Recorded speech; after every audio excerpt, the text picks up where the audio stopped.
Bokaro steel plant বা বোকারো ইস্পাত কারখানা ভারতের দ্বিতীয় বৃহত্তম ইস্পাত কারখানা। 1972 সালের পর থেকে যে ইস্পাত কারখানা ভারতের অর্থনীতিতে গুরুত্বপূর্ণ অবদান রাখছে। কিন্তু এটা হয়তো আমাদের অনেকেরই জানা নেই যে বোকারো ইস্পাত কারখানা আরও অনেক কিছুর মতো ভারত এবং সোভিয়েত রাশিয়ার মৈত্রী চুক্তির ফসল। 1964 সালে ভারত এবং সোভিয়েত রাশিয়া বা বলা ভালো তৎকালীন সোভিয়েত ইউনিয়নের সাথে একটা মৈত্রী চুক্তি হয়, যার ফসল হিসেবে 1968 সাল থেকে এই বোকারো ইস্পাত কারখানার কাজ শুরু হয় এবং 1972 সালের 2রা অক্টোবর প্রথমবার বোকারো ইস্পাত কারখানার ব্লাস্ট ফার্নেস একটি ব্লাস্ট ফার্নেস কাজ করা শুরু করে।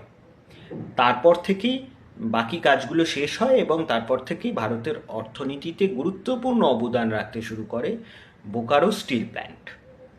এবং ভারত এবং রাশিয়ার মৈত্রী চুক্তির ফসল হিসেবে এখনও বোকারো শহরে আছে একটি রাশিয়ান ক্লাব এবং নিকোলাই মাসলভ নামে একজন সোভিয়েত রাশিয়ার সৈনিকের মূর্তি, যিনি দ্বিতীয় বিশ্বযুদ্ধে সোভিয়েত ইউনিয়নের পক্ষে বা সোভিয়েত রাশিয়ার পক্ষে লড়েছিলেন।